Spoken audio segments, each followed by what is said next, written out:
Hello and welcome to Tech Deals. Today I'm doing a quick overview and unboxing of a Gigabyte H110 motherboard. Who should be watching this video? Why should you care? Well, there's two groups of people who should be watching this video.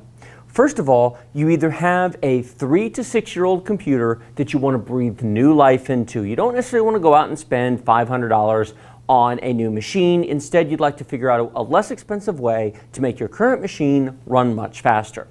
The second group is people who want to build a new machine but do so on a budget. You want to find a reasonable price to build a new computer around. This is actually an excellent choice for that.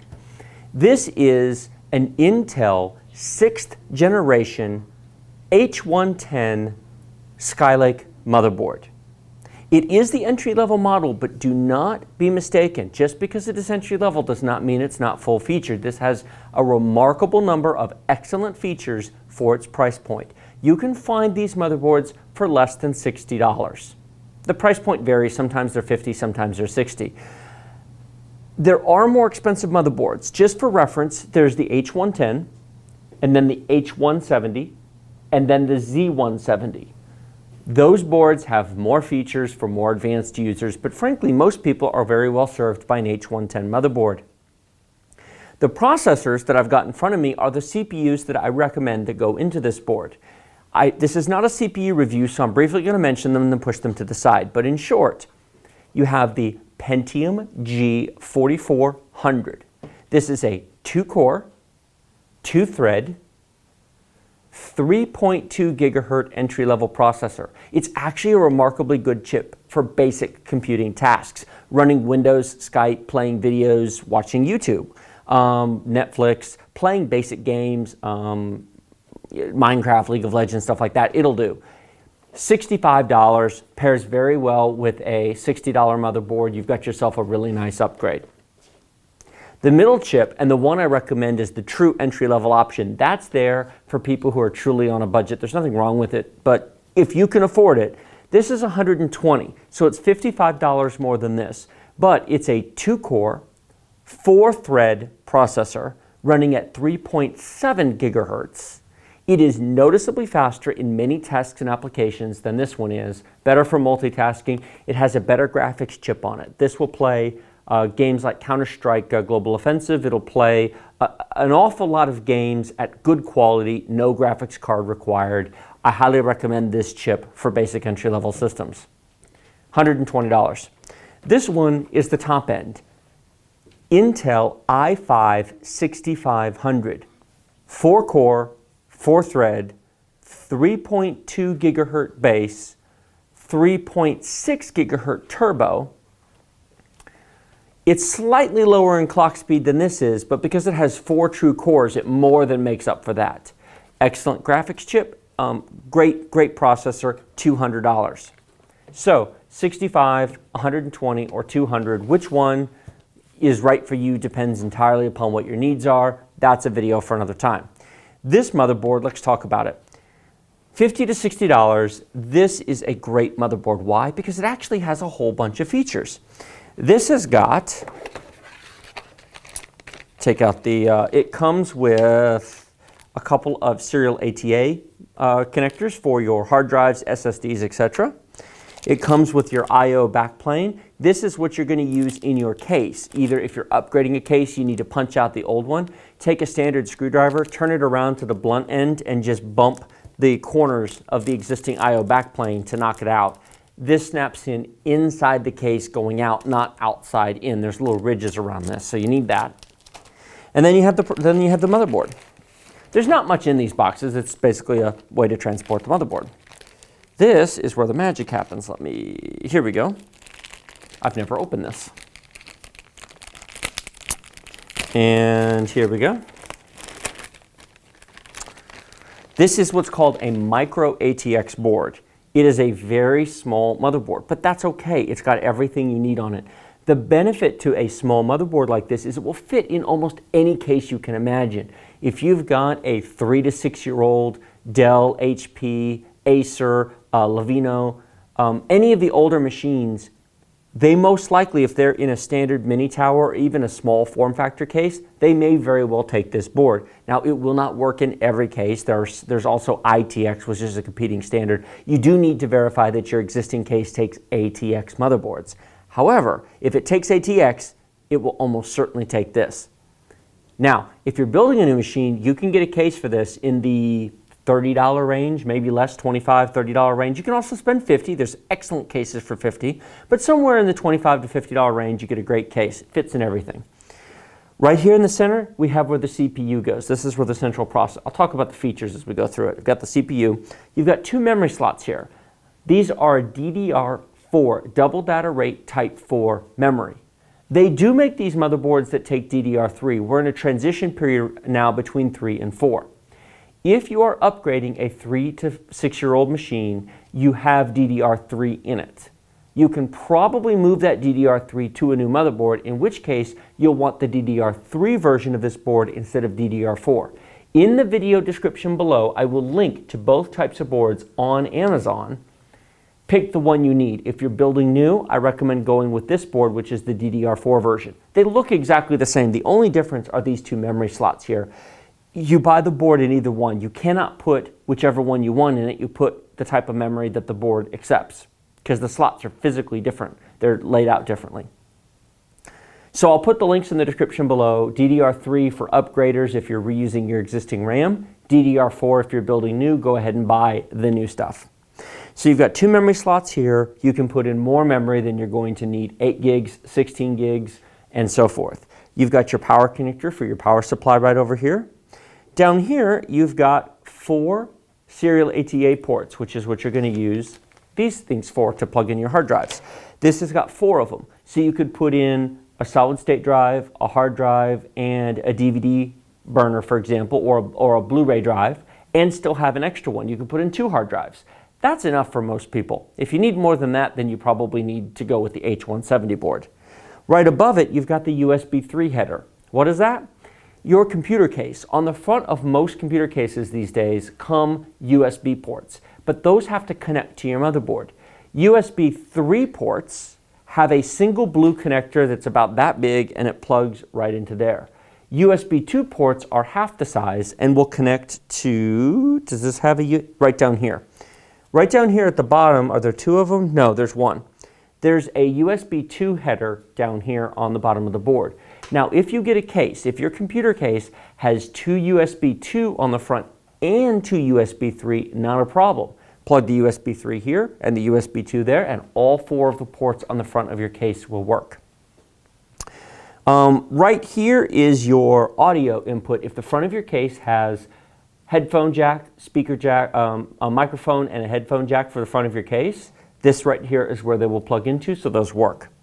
This big long slot is called the PCIe or PCI Express X16 slot. What does that mean? That's where graphics cards go. Now, you don't have to add a graphics card. All 3 of these chips have built-in graphics. But if you want to play more advanced games, you'll need to add a graphics card. We'll talk about that in a minute. But that's where that goes. So it certainly has the ability to upgrade and have a fast, powerful graphics card if you want to now or in the future. There are also 2 small PCI Express 1X slots. Those are used for other types of expansion, be they additional hard drive ports or really not much for this type of system, but they're there if you need them. Up top is a 4-pin a 4-pin CPU power connector. What's that used for? This big power connector here provides power to the main board and some power to the CPU. This is an auxiliary power connector to provide power directly to the CPU because modern processors use more power than they used to. What's nice about this board is it's a 4-pin instead of an 8-pin. It doesn't matter if you have a new machine because they come with a 4+4 CPU connector, a splitter, so that you can either plug in 4 or 8. But if you've got a 5-year-old machine that you're upgrading, it's a Dell, for example, it probably only has a 4-pin power connector. Fancier motherboards want an 8-pin connector, so it's nice because your older power supply with only a 4-pin connector will work right there.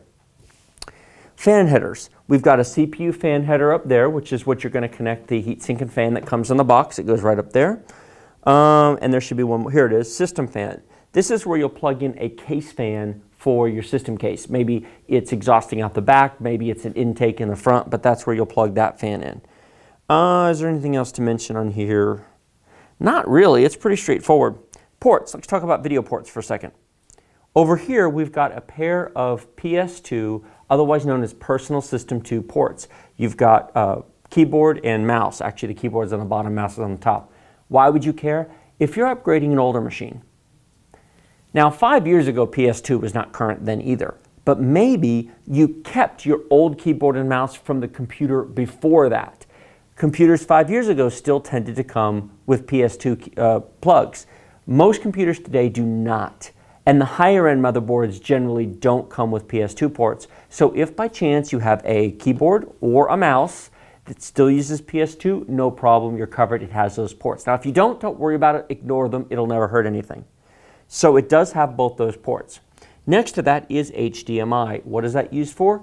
That's for plugging in your monitor. These have excellent built-in graphics. You can plug in, what you're really going to plug in there is probably a standard 1080p monitor. You can also plug in a television there that'll certainly take any remotely modern television will certainly plug in there just fine. The integrated graphics in these two chips, the i3 and the i5, have enough graphics processing power to play Minecraft, all the Lego games, Counter-Strike Global Offensive.